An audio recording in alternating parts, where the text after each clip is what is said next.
The FNRad Snowboard podcast is sponsored by Wired Snowboards. Wired's factory in Vancouver, BC is open to the public, so you can actually go down and talk with Rob and Pepe about board design in a rad environment. Rob's rigged up a video game console with every vintage video game you can imagine, and they're always playing a selection of old snowboard movies on a big screen TV. If you live in Vancouver or are visiting from out of town, you should drop by and see how they make some of the best quality snowboards in the long tradition of Canadian snowboard builders. Support also comes from the Boardroom Snowboard Shop, which is of course another place you need to visit in Vancouver, BC. They carry the best brands and offer the best quality guarantee in the world. Go to boardroomshop.com for all your snowboarding needs. Thank you to Dakine Outerwear and Accessories. I usually rotate through a few pairs of gloves every season, but my Dakine Gore-Tex and leather trigger mitts have been just about the only pair I've used all year. Thanks to Brian Shaw, a longtime listener to the show, for hooking me up with Dakine. Vans gives me boots. I've just realized I've had 3 pairs of high standards in a row, and all 3 are still completely functional, even after close to 100 days of riding. I think it's because of the Intuition liners I'm rocking. You guys should check out Intuition heat molding liners online and get a pair for yourself and everyone you care about. Grouse Mountain hooks me up with a pass to their amazing mountain.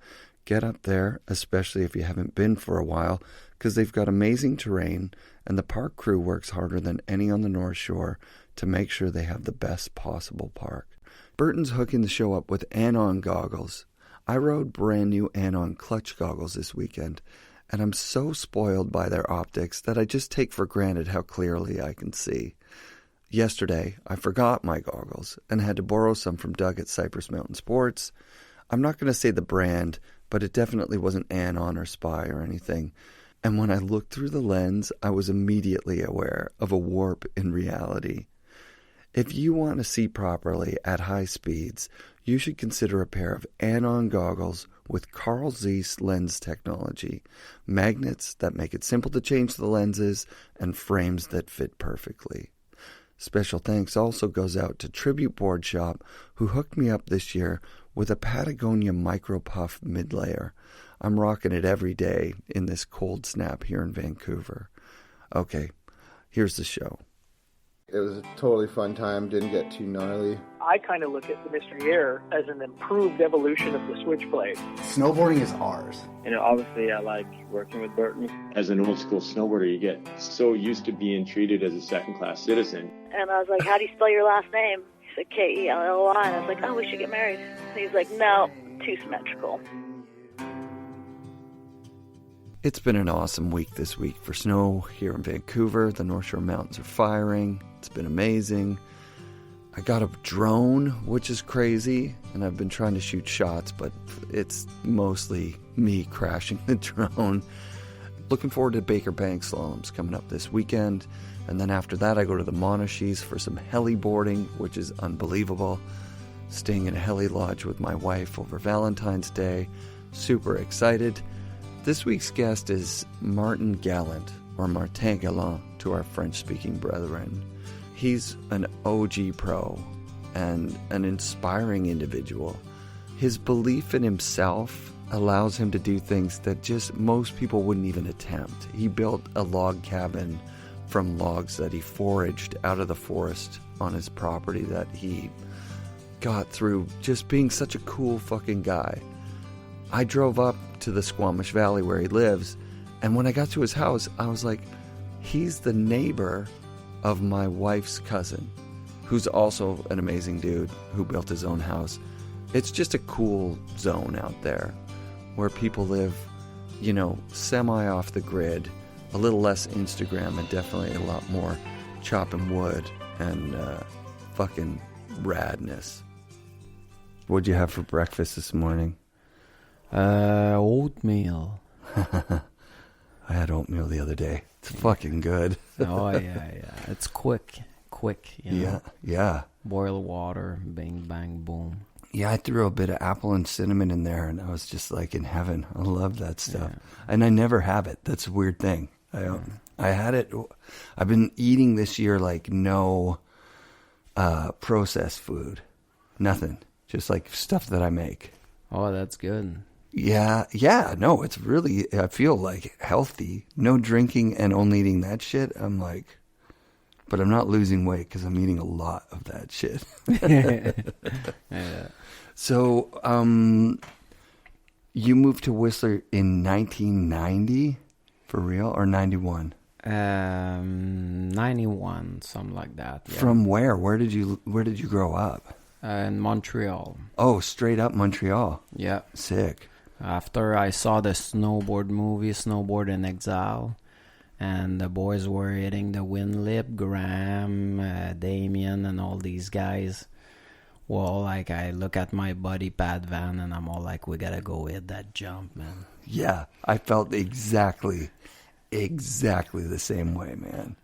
Yeah, that's sick. My daughter just went to Concordia for a year, so I went and visited her in Montreal. I think Montreal is my favorite city in Canada. Like, it's very close to Vancouver, and then everything else is very far behind that. Montreal is really super nice. Yeah, a lot of culture. It's my favorite city, but I don't like city anymore. So Yeah, you're set up pretty great out here. How long have you been out Squamish Valley Road? Squamish for, I don't know, man, like 10, 12, 15 years, something like that. Yeah. Did you ever go back after you moved to Whistler, like back to Montreal or? Yeah. But lately, not much. My mom moved out of here. Everybody's here.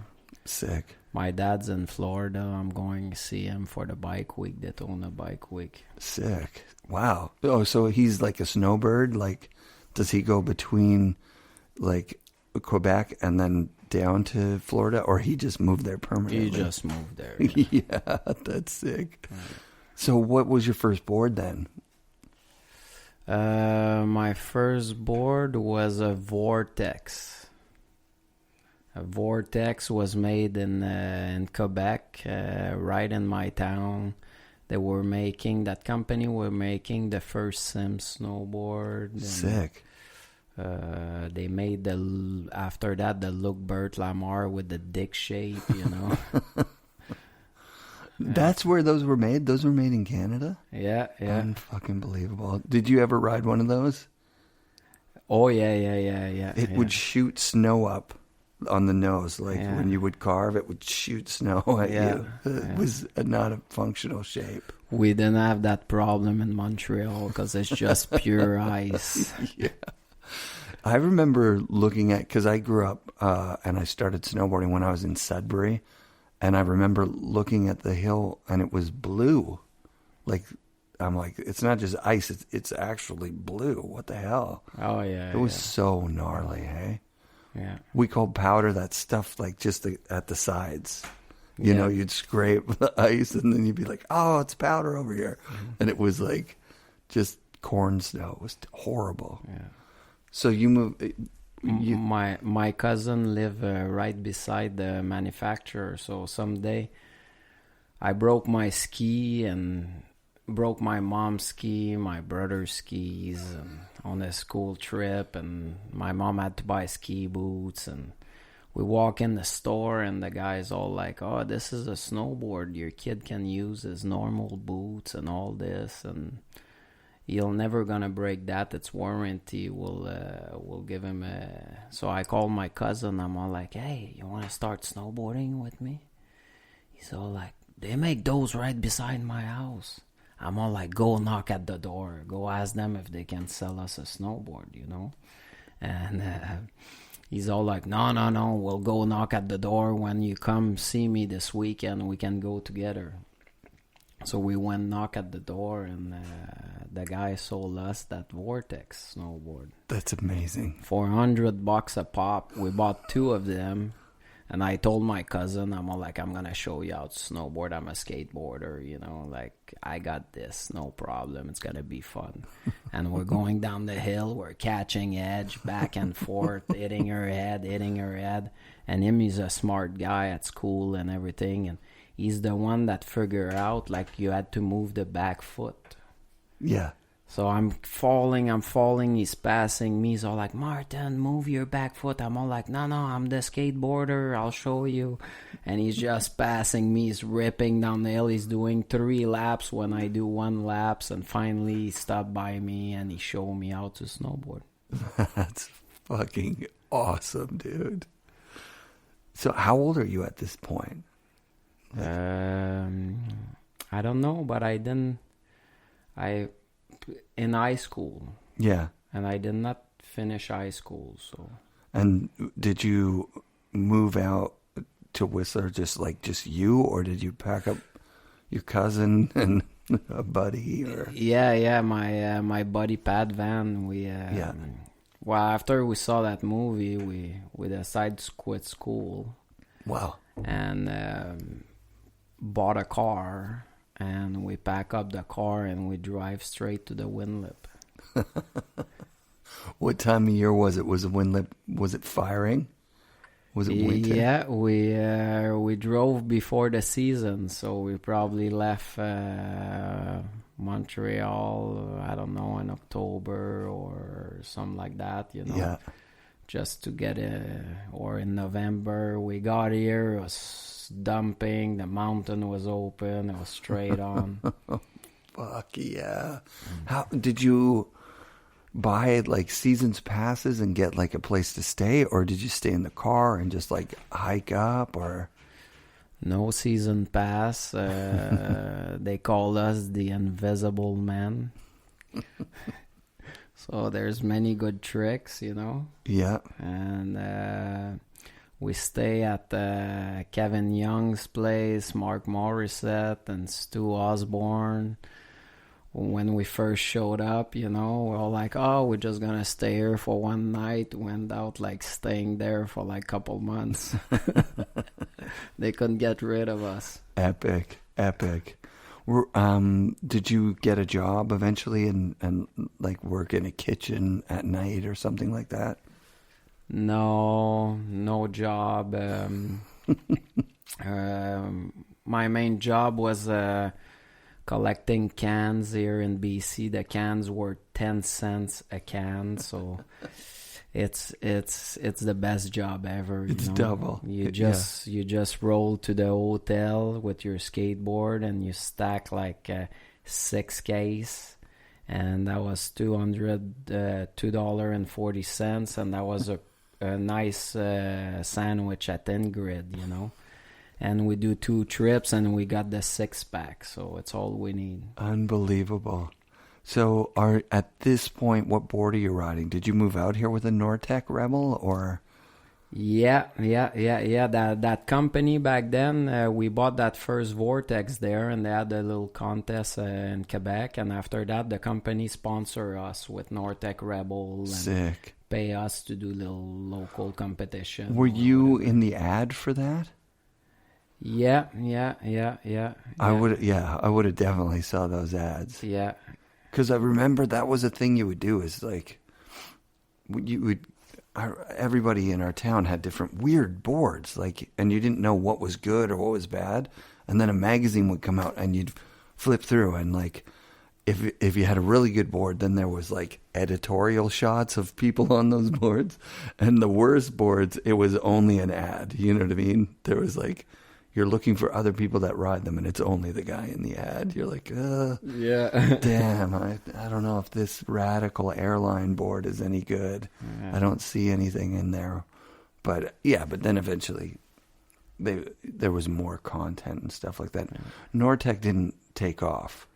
It was really, really great board. They were making all the boards because we had the best wood back then. Like the Sims. A lot of people were getting their board produced in Montreal.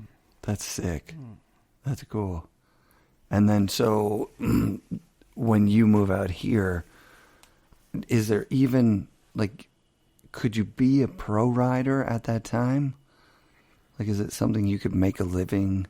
I don't think no one knew that you could be a pro or a pro exists back then. People were not thinking about that. We're just snowboarding for the art, and Yeah. And we're just riding. And one day we broke our board. Me and Pat, our board were all destroyed. And at Mountain, all the snowboard company had demo and you could try the board there.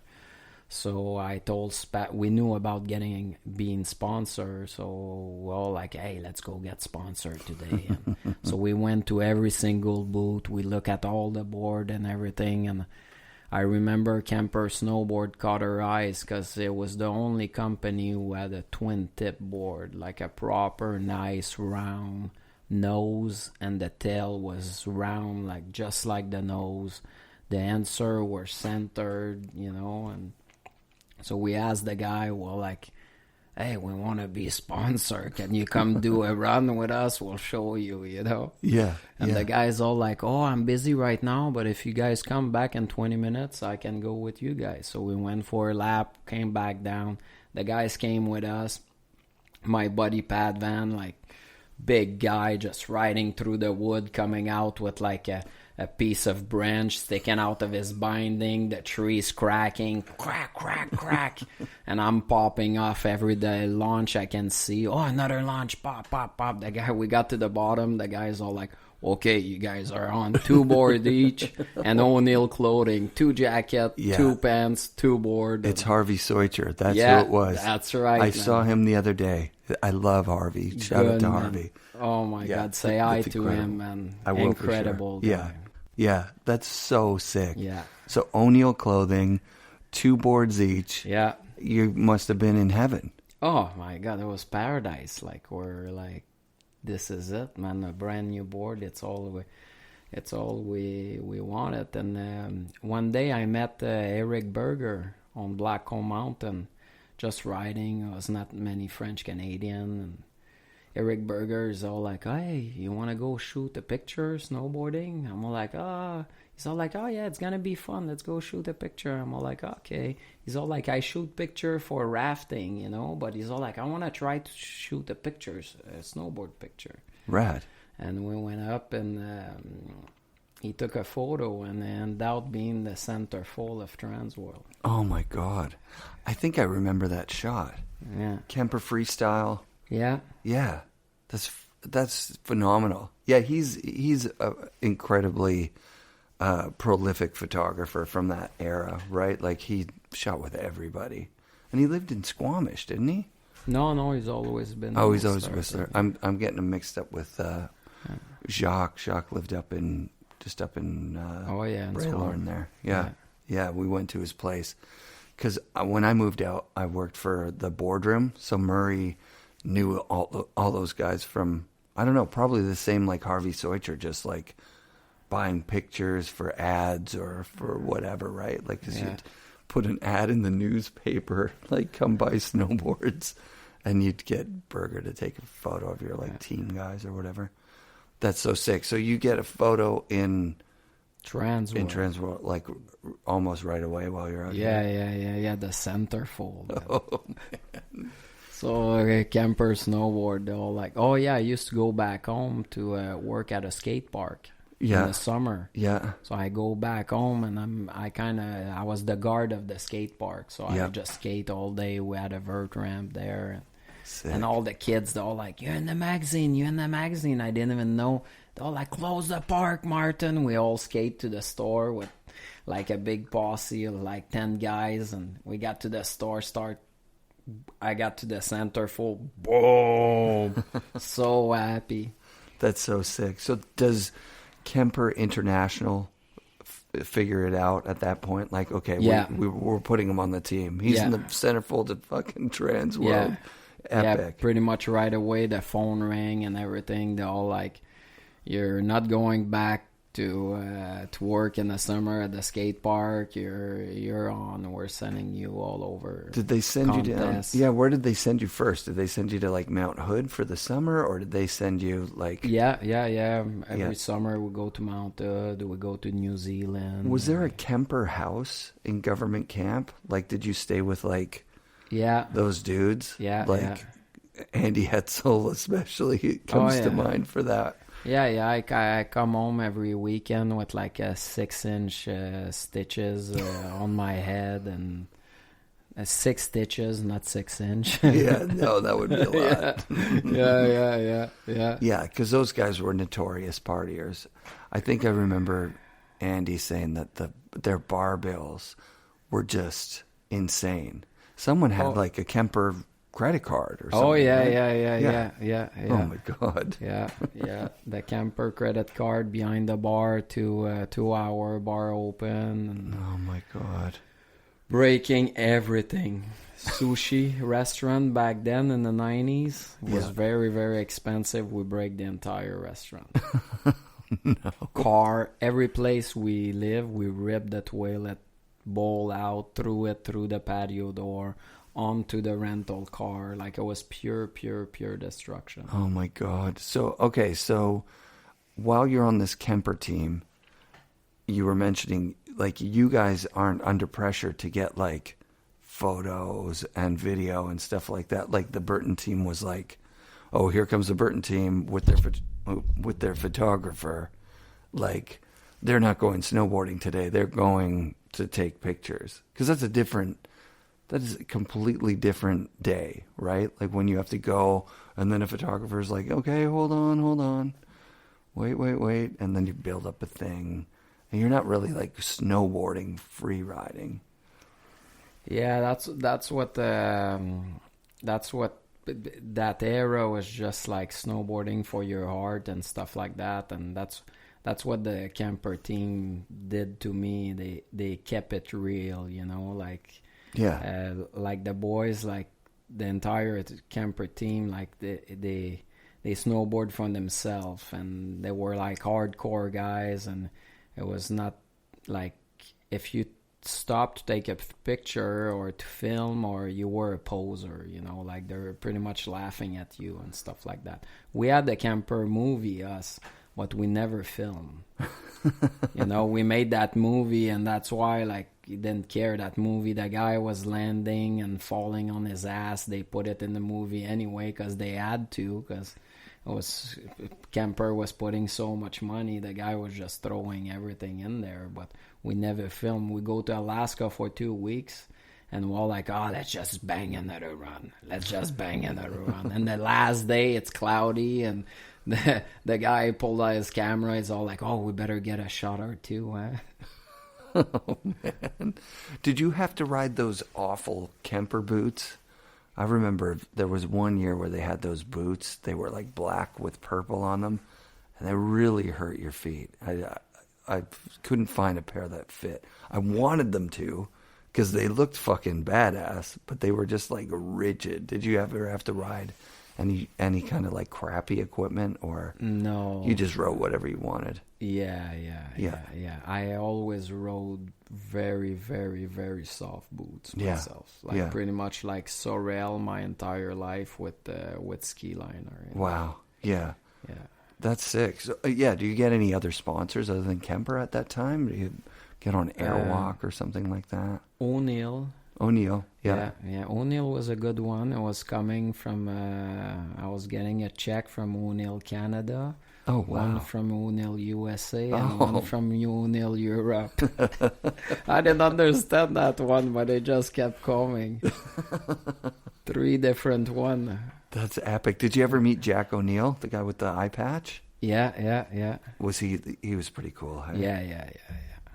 Great company. Yeah. That's fucking amazing. So what are you doing at this time, like competition-wise? Are you just avoiding them, or are you going in them when they happen, or? No, we're on the tour, the whole Kemper team. We're doing every single contest. I lived in the bag every weekend or every other weekend. We're in the town. We got the big Kemper house that we destroy. We got the big truck that we destroy.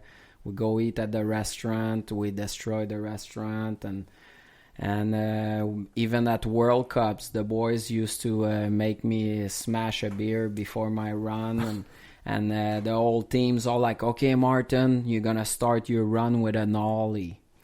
So the first hit was a big track, and it's the hit you're supposed to catch the most air and everything, you know. And I gotta respect my boys, so I start my run with an ollie, and the judges is all like, oh, Martin Gallant just missed his first hit. He looks like he just, and my whole team backed me up. They're all like, you throwing beer at him. You don't even know. You don't even snowboard. I think that's when the ski corporations start taking over the competition. Sure. They throwing beer at the judges and everything. That's a gnarly, you dummy, man. Like, I just got 3 foot of air, you know, with an ollie. That's pretty dope, dude. Yeah. How long does that Kemper thing last? It's got to last 4 or 5 years. Yeah, I think so. Even more than that, maybe. Yeah. It lasted a while. Oh, yeah. Were you on there when Tom Burt was on there? Yeah, and yeah, he had the stained glass board. And yeah. Yeah, because I don't know what happened to Kemper in Canada. Like, I moved out west, and it didn't have as big a presence as it did back in Ontario. Kemper was everywhere. Yeah. And then out here, those Kemper boards that I wish that we would have had, like that flight that I was talking about with the in cuts. Yeah. And then that the Hetzel skate truck thing. Oh, yeah, that was nice. Did you ride that one? Andy's skate truck board? Or did you ride? Yeah, I rode it a little bit, but they always kind of want to put me on different board, you know, because Andy was selling his board, so I was riding the other board to try to get exposure on the other board. Yeah. And you did all of that mostly based in Whistler, right? But they would fly you wherever. Yeah, We're flying. We're living in a bag. Like every weekend we're flying somewhere. Contest here, contest there. What's a memory of like a favorite spot? Like, was there anywhere where the mountains just like blew you away, or was it mostly just like crazy parties? Yeah, crazy parties, but Alaska was pretty badass back then. It was like the token, like Las Vegas, you know. You had a yellow token was the plane with skis. They land you on top of the glacier. You do a run all the way to the highway, and they bring you back to the LZ. The blue token was $35. You point any mountain, and the helicopter bring you at the top of the mountain. No guide, no nothing, no. You didn't even need a beacon. Drop you up there, and you ride all the way down to the highway, and they bring you back to the LZ. And for the black token, I have one of those here in my bag. That one was $50. The helicopter brings you to any mountain you pointed and pick you up at the bottom and bring you back to the LZ. Whoa.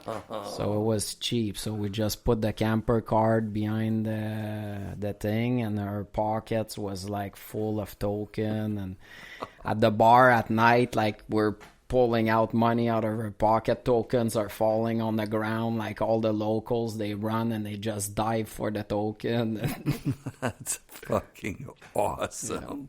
And we're driving. I remember this because up in Canada, back east, the guns is not big, but over there, all the boys had so much gun. Like I'm driving in a Suburban in the back, and I got a AK-47 between my leg, and we were just snowboarding and shooting guns, you know. And we go to the store, like just the candy store, you know. I'm just a kid. Enzo's all like, "Which one you want?" And I'm pointing a gun, and he buys it, and he give it to me. He's all like, "Okay, let's go shoot some beer cans." Oh, you fuck, dude. Yeah. That's amazing. That's fucking incredible. What like the heyday of snowboarding. Yeah, I'm speechless. That's fucking, I love that. That's amazing. How many years you go to Alaska? Did you end up going up there? Like several. Yeah, several years, yeah. I never, I have no time of the time. Month or years, or it was never in my life. I guess it's pretty lucky, but yeah. One summer, my brother is all like 2 months ahead. He's all like, "You're starting coaching at Mount Hood. It's this date."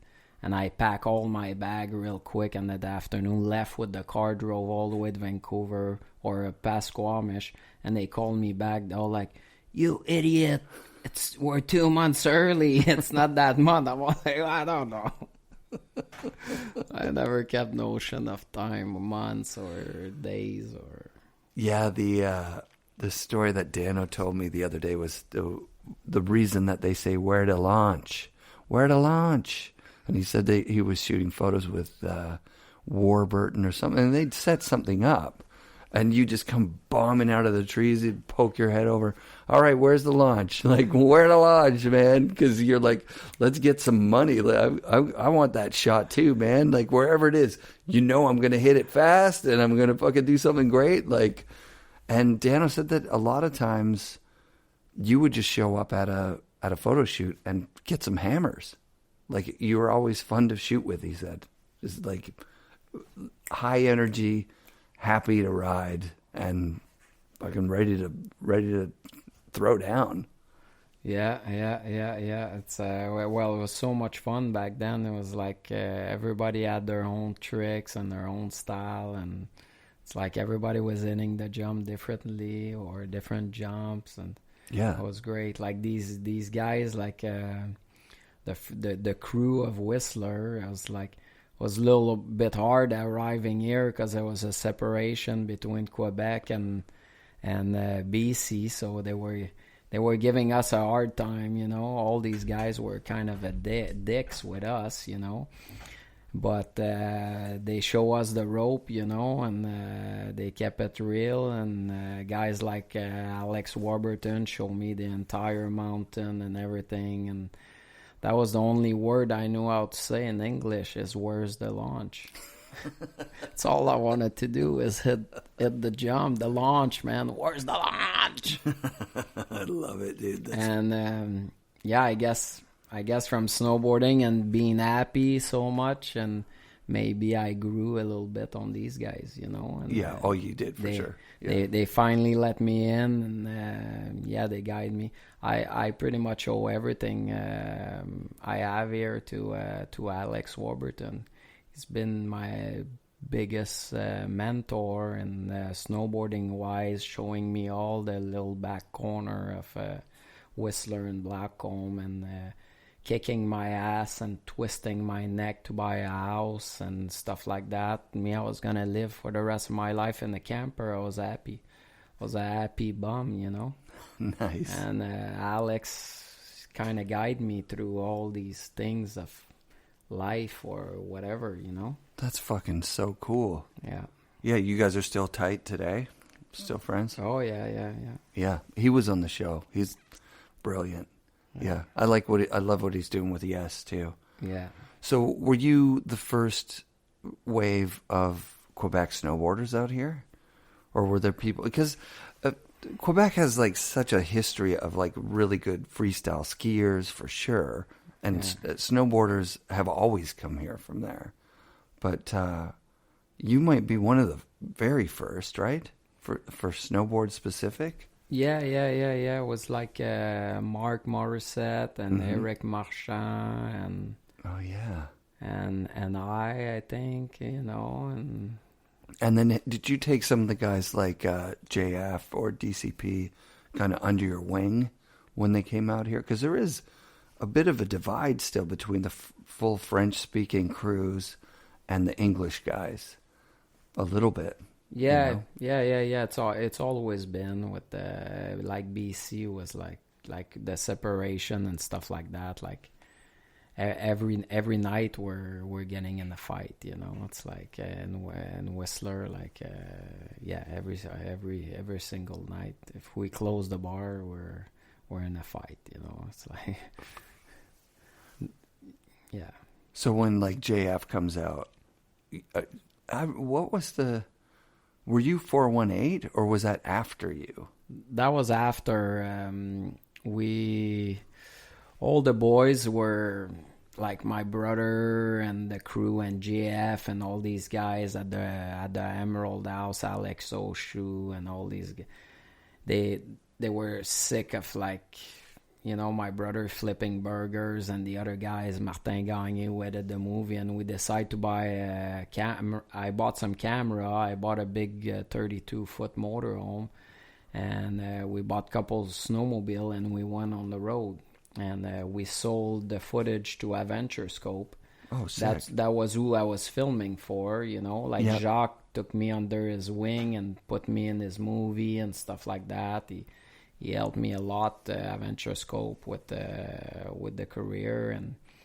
But we made all these guys, they got out of the kitchen and they start like learning how to edit a movie, playing with computers, with camera, and it kept our gang here together, and for another 5 years in Whistler, you know, like making these gathering videos. And, The Gathering, yeah. and it was building up kids that were, nobody knew about them. We were teaching them, and company were paying us to teach them the rope in the backcountry, how to be safe in the avalanche, and how to produce a movie part and build good jump and fix the sled and blah blah blah, you know. Yeah, that was cool when I rolled up and you're showing Nat, okay, here, you want to do this before you go out tomorrow, or else you're going to be, was it just, it's going to be a waste of gas if she didn't clean out the clutch there or whatever. I mean, you're just always doing stuff like that, right? Like helping people with their stuff. Yeah. And you learned all that just by doing it, being out here. Well, from other people too, like Eric Smith for apps. Adventure Scope back then was a big production, and they used to hire a guide to take care of us. You know, the guide, Eric Smith, that was our guide. He passed away, sadly, but he showed me everything. He showed all of us, the old school Whistler guys.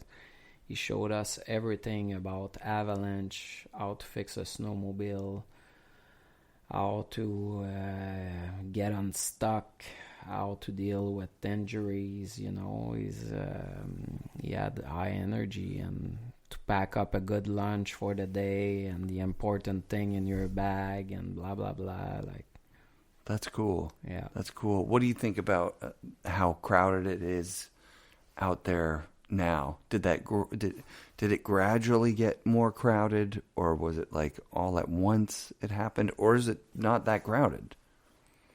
Right now it's really crowded, because now the sport is not crowded for snowboarding. It's crowded for snowmobiling, because the last 2 years or 3 years, snowmobiling is a sport now.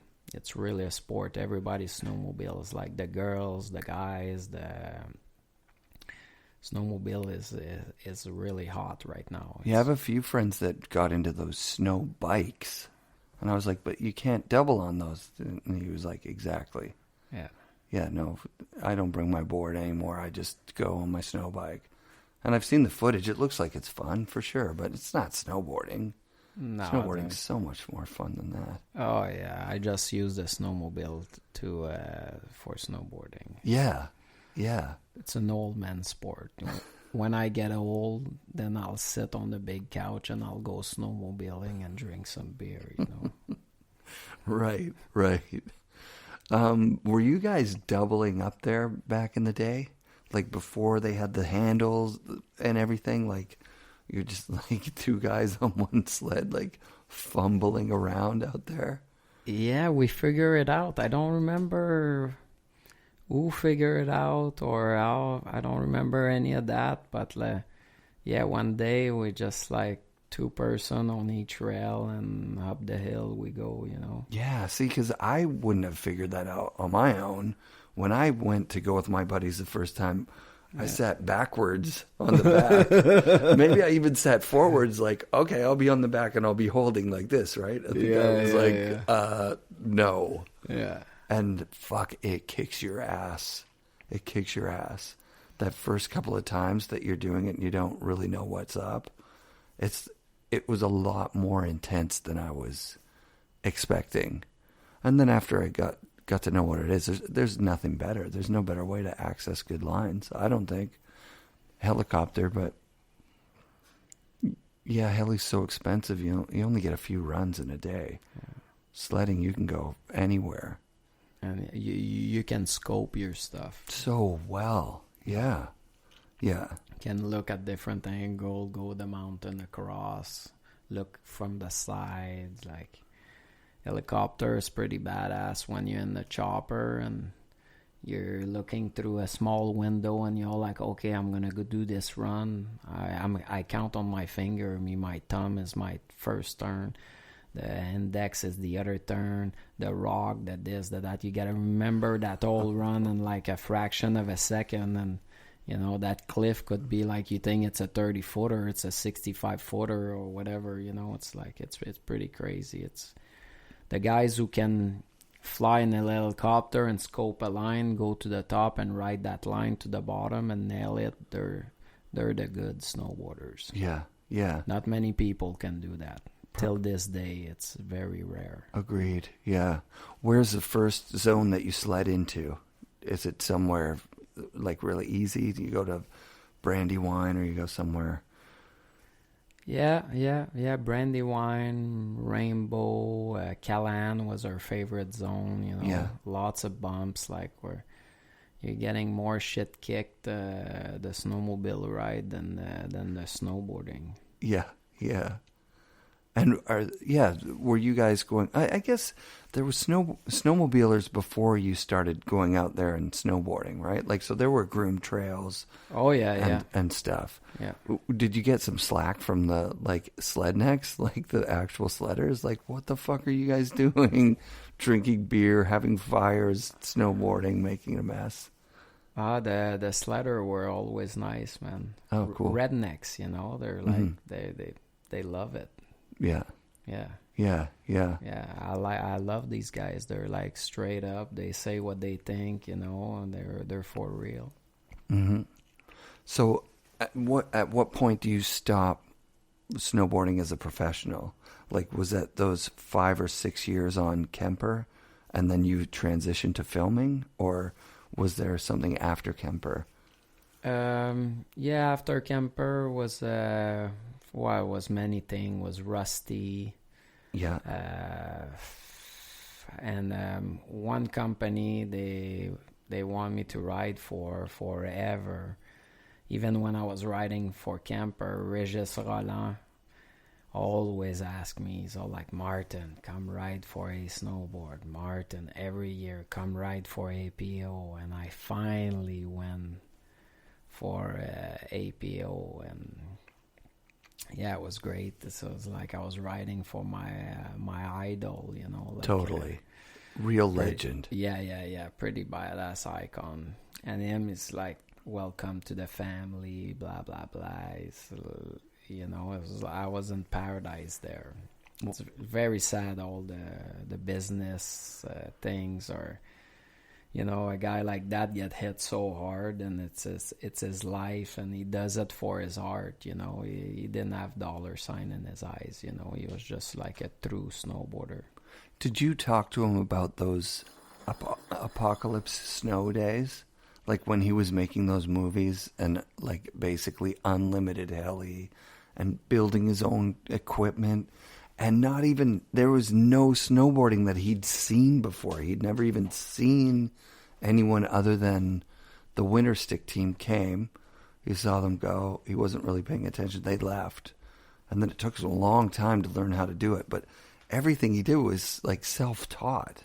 Oh, it was gnarly, man. It was like he was pointing mountain straight down with like a piece of plywood with 2 bungee strap he put from windsurfing straps, you know, no wheel, just the tip of his toe in the strap, and pointing down with an avalanche like the size of a house is chasing him, you know, and just floating so fast on the snow. Like, till this day is like never seen. Like, people don't even go that fast till today, you know. It's like, yeah.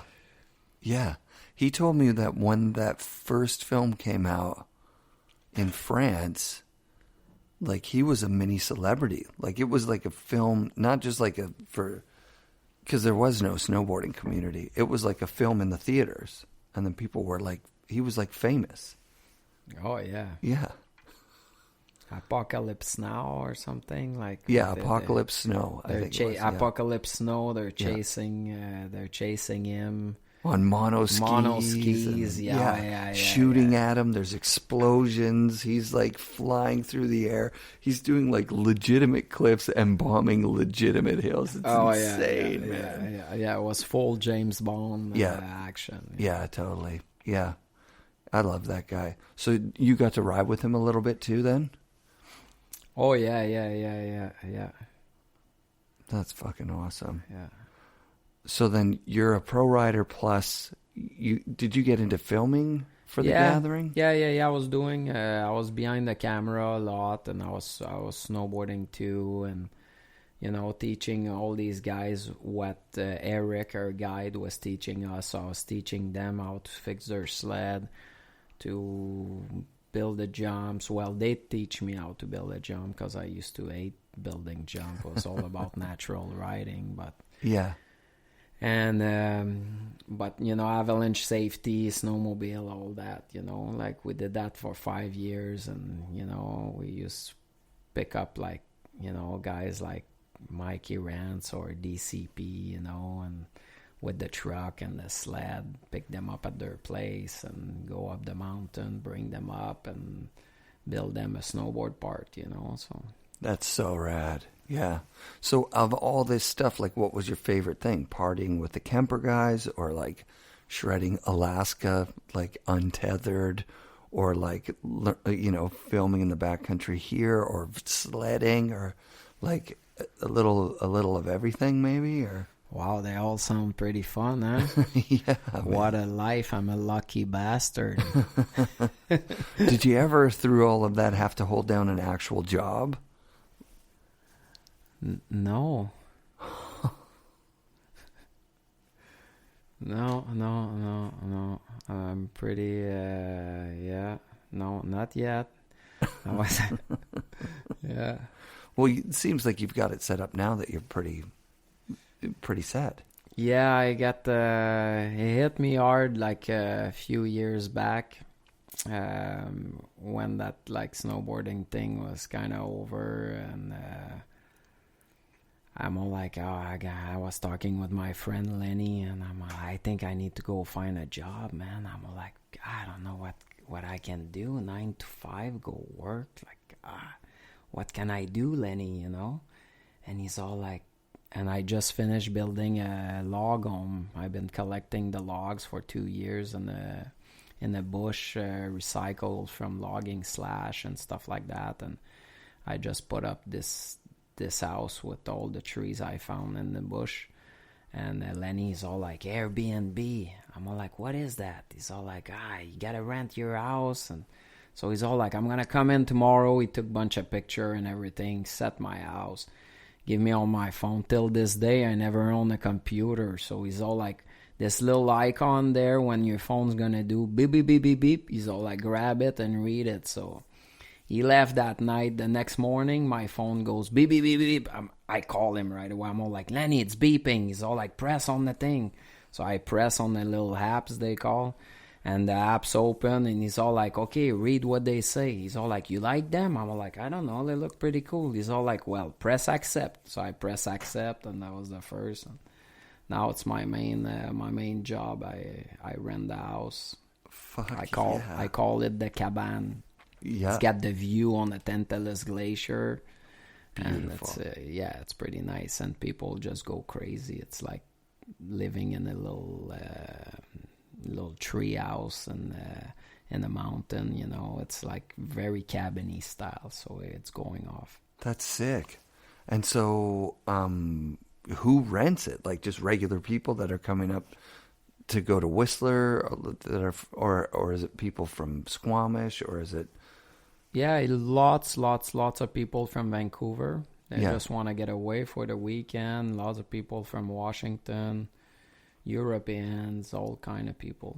That's fucking crazy awesome. Yeah. And there's no hetzel. Nobody's kicked in the door or no, destroy the place and rip the toilet and throw it through the window. No, hetzel is not allowed. I don't even know if he's allowed in Canada. He's a real estate agent now. Yeah, he's got some kids, and Yeah, but I'm sure if he came up, he'd probably wreck the place just for old time's sake. Who knows? That's awesome, man. Well, fuck, man.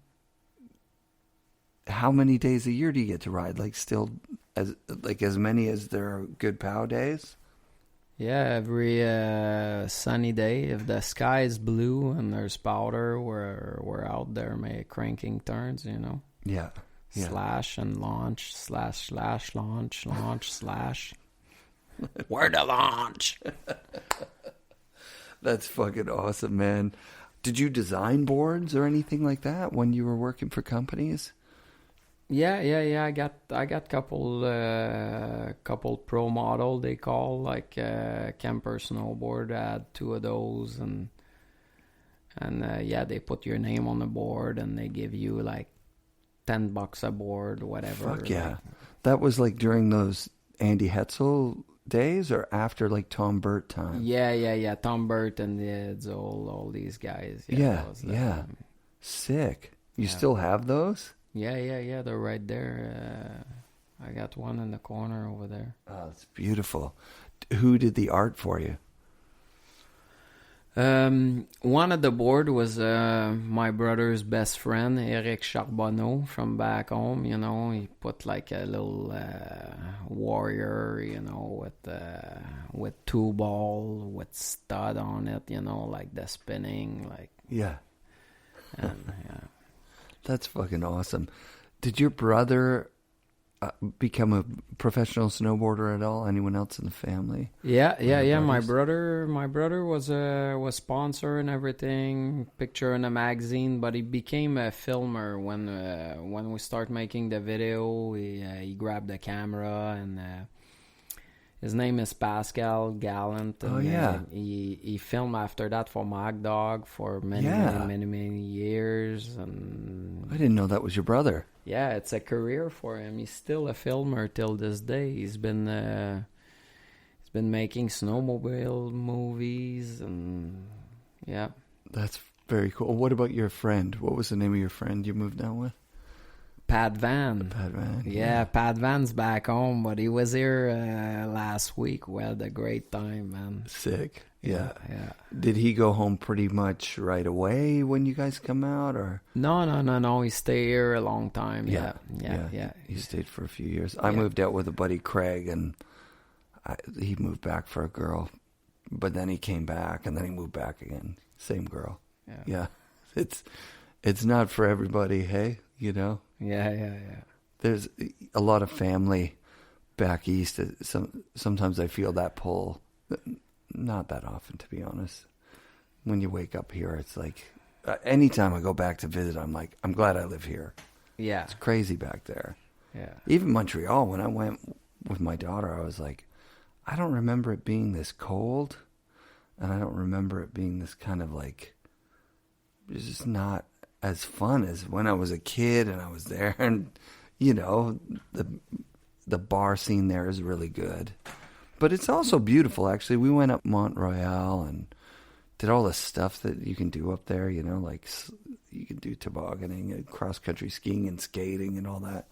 It's pretty nice to live in the winter, because in Vancouver, it's just the same every season. Well, except in Montreal, you can breathe. Your nostrils stick together because it's minus, like, this week is minus 50 over there. Minus 50. Yeah. Yeah, and your eyelashes stick together. And your nose, yeah. I don't miss that. That's rough, man. That kind of, when you're hitting the launch everywhere on the mountain and you land on that hard ice, it's kind of hard on the feet, man.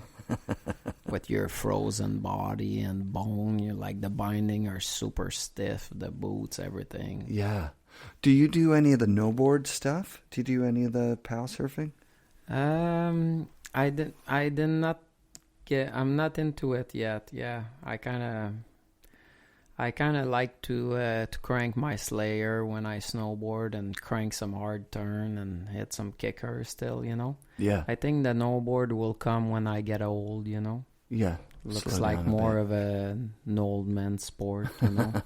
I saw some guys doing it when we went Snowcat like a couple weeks ago, and I was like, it sure looks fun. It looks like you're having a lot of fun. And like a 10-foot air seems like a 1,000,000-foot air, you know? Yeah, yeah. Like it's yeah. But it seemed like people could do it pretty easily. It's pretty, like, I thought it would be harder than it, but I didn't try it. No, it looks super fun. I tried it before. Yeah. I've tried snowboarding, like with the actual, like with a snowboard with the pad, and that was fun. But the POW surfers seem to have way more control. Yeah. I love surfing more than snowboarding. No, it's like really the real surfing is my. Where's your spot? I go to many different spots, but I love the beach and the ocean. I think it's calling my name. Yeah, that's right. Yeah, and you can just, when your phone beeps, you just press accept, and then there's more money for more surfing. Yeah, that's right. That's fucking awesome. Well, thank you so much for doing the show, dude. Is there anybody you want to shout out or anything you want to? Yeah. The Whistler crew, man. Thank you for the good life. Sick. And you're back on Kemper now. Oh yeah, that's right, man. It's back. Yeah. I can't believe they're making boards and everything, and yeah, that's pretty incredible. Yeah. They're pulling out a Kemper board, my little pro model again this year. It's like 20 years later. Yeah, that's epic. Yeah. Yeah, who's behind that? Who got the company? It's Jim. Jim's starting the whole thing, and yeah, he's got Kurt Heine back on there too. I see Heine always posting stuff. Yeah, that's sick. Yeah, that's fun. And not Jim, Jib. Yeah. Oh, sick. And then that post that you put up, like from 20 years ago or longer even, and today. Still the same good style and a big fat air. This is fucking awesome, man. That's great. Well, thanks again, man. Thanks for having me in your house. This was fun. It was a really fun conversation. Pleasure. Thank you. Can't wait to go ride with you at some point. Oh yeah, that's a fun part. Yeah, fuck yeah, dude. You're going tomorrow. Yeah. Yeah. Where will you go? Do you have a zone picked out? Yeah, right here in the backyard, backyard lake. Yeah, your neighbor is my wife's cousin. He's right there. It's nuts. I could throw a stone and hit his window right now. Yeah. And he's been talking. He's military, so he's got all sorts of training to be in the mountains, and he's got a big topo map of the whole area here, and he's picked out some peaks. He's like, we should go. Split board up these peaks or whatever. And I'm like, we should get sleds. I think sleds makes more sense. Can you sled right from the end of that, right there, yeah? No, you just gotta go to the end of the road, right? End of the road. Yeah. And then there's like, people do this. Yeah, we can drive in the winter, like a couple of weeks ago, you can drive the sled from here all the way to Pemberton, do all the mountain. From here to Whistler, Pemberton, and Linestry. Is there a groomed road? Does somebody maintain a road or? No, from this end, there's no groom road. We got lots of groom road a little bit further, but from this end, it's like, it's a gravel road, And, gotcha. Yeah. Oh, fun. Right on. Well, thanks, Martin. That was fucking rad. Thank you. FNRad shoutouts this week to John Roth and all the new listeners who are sending in messages that they found the show and love it. Jason Fenton, thanks for reaching out. And Dan Brandon, who told me last week he binge listened 22 episodes. That's amazing. Welcome to the show. Thanks as always to Wired Snowboards, Dakine Outerwear and Accessories, Grouse Mountain, the Peak of Vancouver, Anon Goggles, Tribute Board Shop in Nelson, BC, and of course, Murray Fraser, the president of the Boardroom Snowboard Shop here in beautiful Vancouver, British Columbia. Be sure to come back next week for another episode of the FNRad Snowboarding Podcast brought to you by SIA Productions.